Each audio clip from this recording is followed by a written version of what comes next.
Olá pessoal, tudo bom? A nossa aula de hoje é a continuação de histologia vegetal, tá? Então vamos lá. Na outra aula eu comentei com vocês que as plantas têm dois tipos de tecidos, né? Os meristemáticos, que são os tecidos embrionários, que têm aquelas células totipotentes, que são células que ainda não têm nenhuma diferenciação, né? E tem os tecidos adultos ou permanentes que já são células específicas, tá? Então, hoje nós vamos falar sobre esses tecidos permanentes e na outra aula nós falamos já dos meristemáticos. Então, vamos lá. São 4 tipos de tecidos adultos. Tecidos de revestimento e proteção, que é a epiderme, que é um tecido vivo, e o suber, que é um tecido morto. Tecido de sustentação é o colênquima, que é vivo, e o esclerênquima, que é morto. Um outro tecido adulto é o tecido de condução de seiva, que é o xilema, que também é um tecido morto, e o floema, que é um tecido vivo. E o tecido de preenchimento, ou também chamado de parênquima, que são 4 tipos: o parênquima clorofiliano, o parênquima erífero, o parênquima amilífero ou de reserva e o parênquima aquífero. Então, agora nós vamos começar com o tecido de revestimento e proteção. Epiderme. Ela é formada apenas por uma única camada de células vivas e clorofiladas. Então, aqui, ó, tem lá a cutícula. Essa cutícula normalmente é um tipo de uma cera que evita a desidratação da folha. Aí aqui vem a segunda camada aqui, que seria a epiderme, que nós estamos falando. Tem a epiderme superior e tem a epiderme inferior. E aqui vem toda a parte do parênquima, que eu vou explicar depois para vocês, tá? Nessa parte inferior tem os estômatos.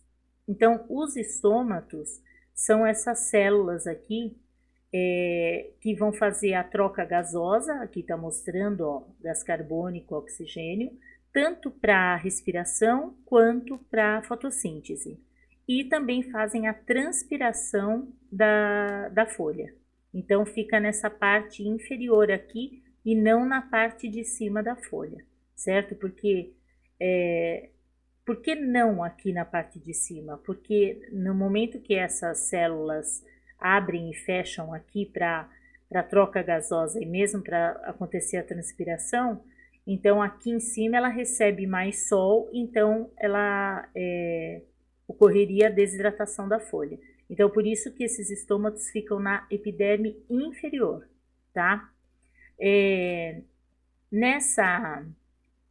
Nesse tecido tem lá os cloroplastos, tá? Aqui está o cloroplasto por dentro, que é ele que tem a clorofila para a realização da fotossíntese. Então, aqui as partes, né, do cloroplasto, tem o estroma, aí cada partezinha dessa aqui é um tilacoide, né? O conjunto deles é o grano, e eles são ligados, esses tubinhos, né, que são os granos, são ligados por lamelas, e é aqui que acontece a fotossíntese, tá? Tanto uma parte dela é feita no estroma e outra parte é feita nos tilacoides.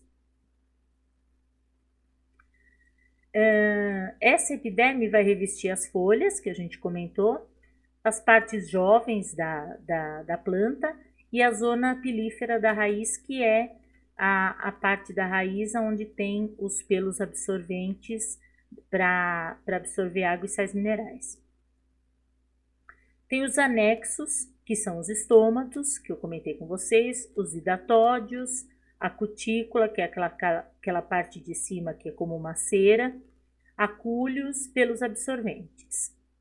Então, aqui eu coloquei para vocês o espinho, só para comparar com o acúlio, mas, na verdade, O espinho, ele é mais profundo aqui, ele perfura a epiderme.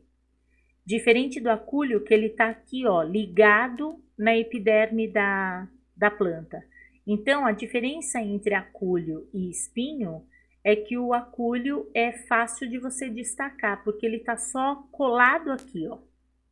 Ele não perfurou, ele não passou da epiderme, ele está ligado nela. Agora, um espinho não, ele é profundo. Então, a diferença é essa. O espinho você não consegue destacar com facilidade e o acúlio sim, tá? Como a rosa, por exemplo, que ela tem acúlio e não espinho. Os hidatódios são,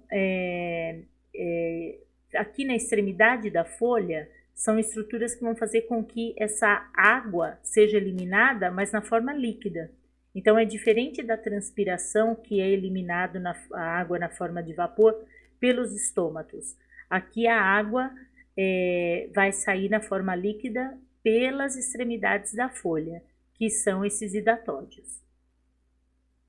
Aqui está o estômago, que eu comentei com vocês, ele é constituído de 2 células guarda, e aqui é o ostíolo, que essa é a abertura que ele vai controlar a entrada e saída de gases e da água no momento da transpiração. Então, são essas as células que ficam na parte inferior, da epiderme inferior da folha. E os pelos absorventes, que eu comentei na outra aula com vocês, da raiz, que essa parte é a coifa, aí aqui tem a região de crescimento, e aqui são os pelos absorventes, que são anexos da epiderme também, e por eles que vai acontecer a absorção da seiva bruta, que é água e sais minerais. Suber. O suber tem várias camadas de células mortas, por conta da impregnação de suberina. Essa suberina é uma substância que é impermeável e ela é lipídica, tá? A origem dela. Esse suber vai revestir as partes mais velhas do caule, da raiz, mas nunca as folhas, tá? As folhas têm que ter essa parte aberta dos estômatos ali para poder fazer a troca gasosa e a transpiração. O suber também é uma proteção contra predadores, quanto também em relação ao excesso de calor e de fogo. E ele apresenta pequenas rachaduras que permitem as trocas gasosas ali na parte do suber, que é chamado de lenticela. Então, essas rachaduras são chamadas de lenticelas. Então, aqui, ó, o suber. Então, essas rachaduras ficam aqui nessa parte dele. Felogênio e feloderme, que vocês já viram na outra aula. Então, esses 3 fazem parte da casca da árvore. Aí vem o floema, que é o vaso condutor que está próximo da casca.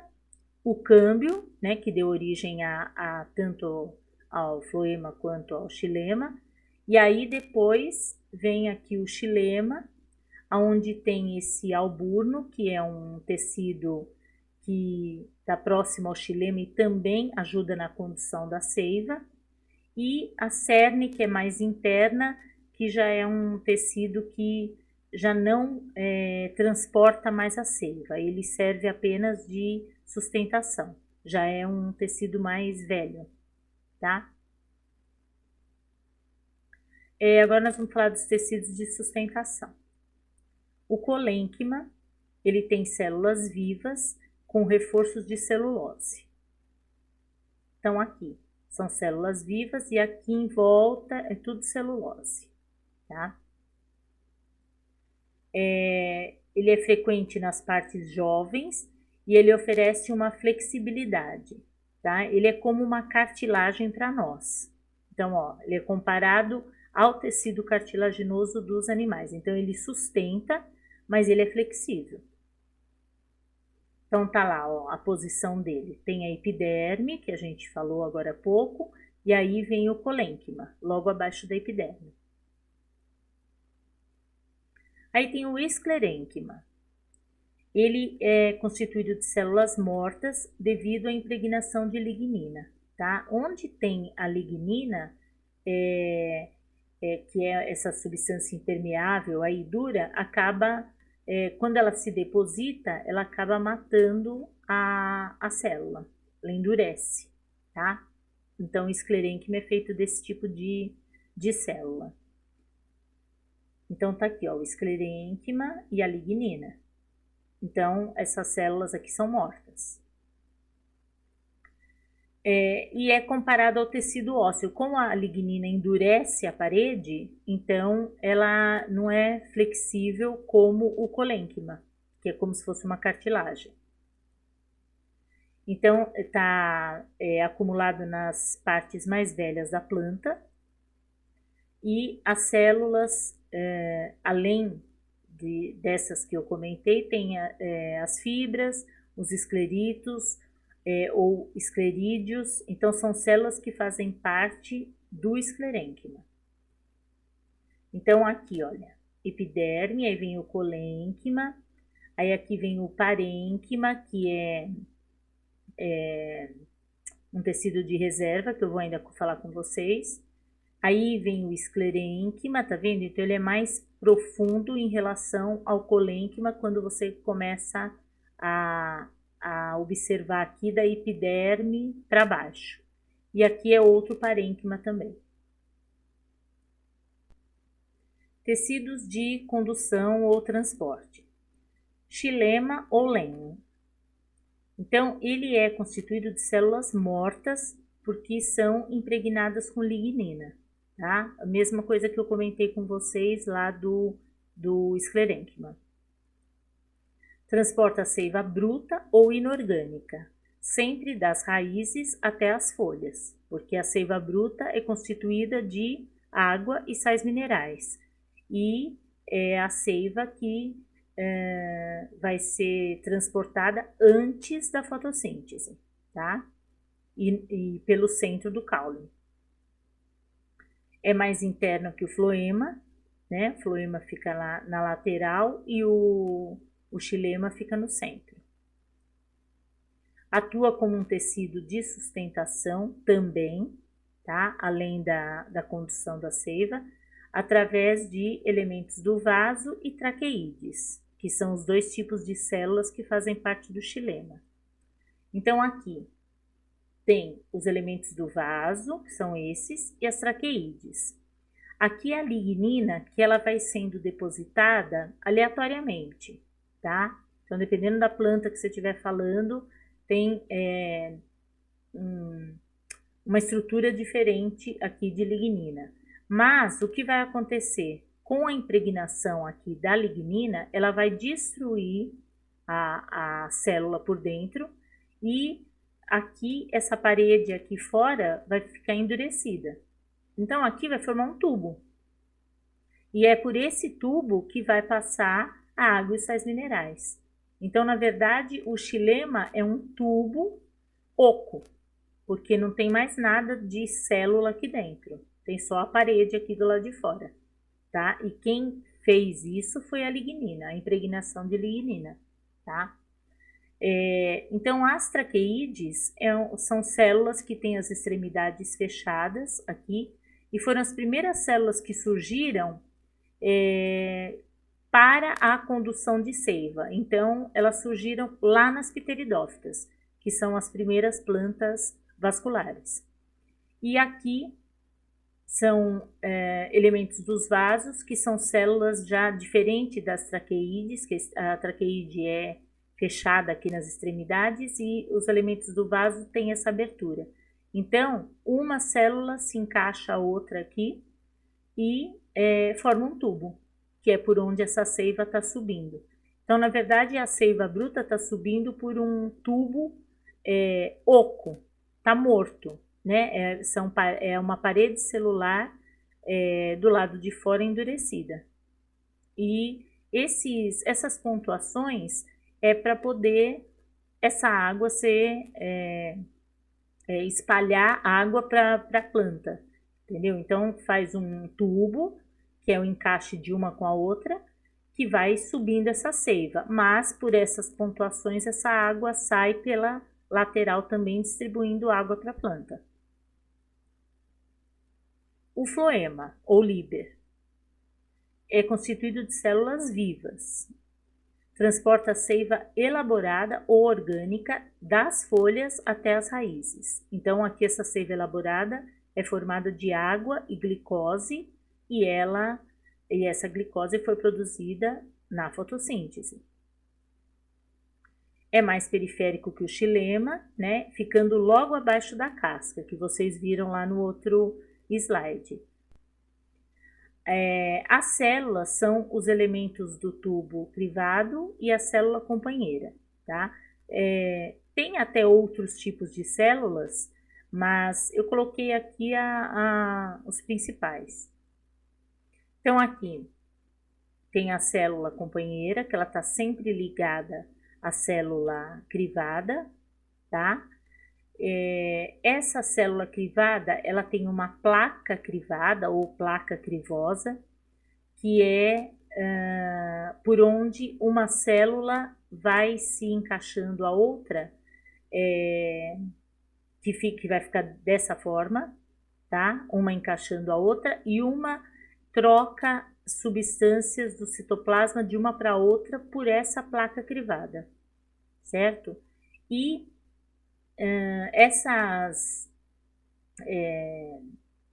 estruturas são conjuntos de poros que distribuem essa seiva para lateral, para a planta toda. Então, isso daqui, essa junção de células formando esse tubo, que é um tubo vivo, aqui já é célula viva, por onde está transportando essa água e glicose, quando está descendo para a raiz, ela está distribuindo glicose para a planta toda, que é o alimento da planta. Então, são essas estruturas que vão permitir que isso aconteça.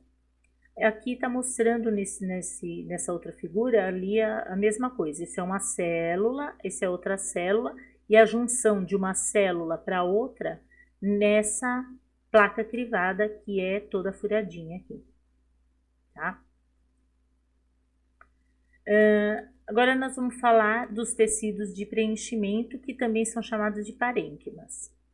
Então, o parênquima clorofiliano, ou assimilador, ele realiza a fotossíntese, é mais abundante nas folhas e nos caules verdes. Então, aqui, olha, que eu já tinha comentado naquele slide anterior, tem a epiderme superior, aí tem esse parênquima palissádico e parênquima lacunoso, antes da epiderme inferior, tá? Que é aqui onde tem o estômago, que eu falei para vocês. Esse parênquima palissádico e lacunoso é o parênquima clorofiliano, mas eles recebem nomes diferentes porque o palissádico normalmente é formado por células maiores, mais compridas, né? Elas são mais longas aqui. E o parênquima lacunoso é que as células estão organizadas como uma esponja, tá? Mas é o parênquima clorofiliano. Então, é aqui que tem a clorofila e aqui vai acontecer a fotossíntese. Parênquima aerífero ou aerênquima. Ele armazena ar para flutuar no ambiente aquático. Ele é muito desenvolvido na Vitória Régia e nos aguapés. Então, aqui, olha, tem esse é o parênquima onde ficam essas cavidades aqui, onde acumula ar e ajuda na flutuação dessas plantas aquáticas. O amilífero, ou de reserva, ele armazena reservas na forma de amido. Lembra que amido é um polissacarídeo, então é uma junção de glicose. Então, o que vai acontecer? A glicose foi produzida na fotossíntese, lá nas folhas, ela vai descer pelo floema e ela vai se acumular normalmente em raízes, caules, sementes, né? Então, vai acumular na forma de amido, quer dizer, uma junção de glicose. É mais abundante nas raízes E aqui está um exemplo de caule, né? Mas na raiz acontece a mesma coisa. Então aqui ficam os grãos de amido, que são chamados amiloplastos. Então são plastos, que é uma organela da célula vegetal, que acumula o amido dentro dela. Então você vê dessa forma no microscópio esse acúmulo de amido, tá? Até se você usar iodo, pingar umas gotas de iodo, esses amiloplastos ficam um azul escuro, quase roxo, e você observa assim no microscópio dessa forma, só que escuro, né? Assim, um azul bem escuro. Então, aqui é a parte da eperiderme, que envolve a epiderme. Aqui está o amiloplasto, e essa camada aqui é um cristal de proteína. Essa proteína é chamada aleurona, que tem uma, não é uma quantidade pequena, né, de proteína. A batata, por exemplo, ela tem uma pequena quantidade de proteína que ela fica aqui dentro e aqui forma como um cristalzinho de glicose em volta dela. E aqui fica, a parte de baixo fica os amiloplastos, que a quantidade é bem maior, porque a batata tem mais carboidrato do que proteína, né? E tô falando da batata, que é um caule, mas é a mesma coisa se eu estivesse falando, por exemplo, de uma cenoura, se eu estivesse falando de mandioca, que é uma raiz, tá? Então acontece da mesma forma. O que muda aqui é a quantidade da proteína, quando é semente, quando é raiz, quando é caule, então muda a quantidade de proteína em relação à quantidade de carboidrato, que no caso é o amido, tá? O aquífero, ele armazena água para resistir aos dias de dificuldade. Então ele é característico de plantas xerófitas, que são plantas de clima quente e seco.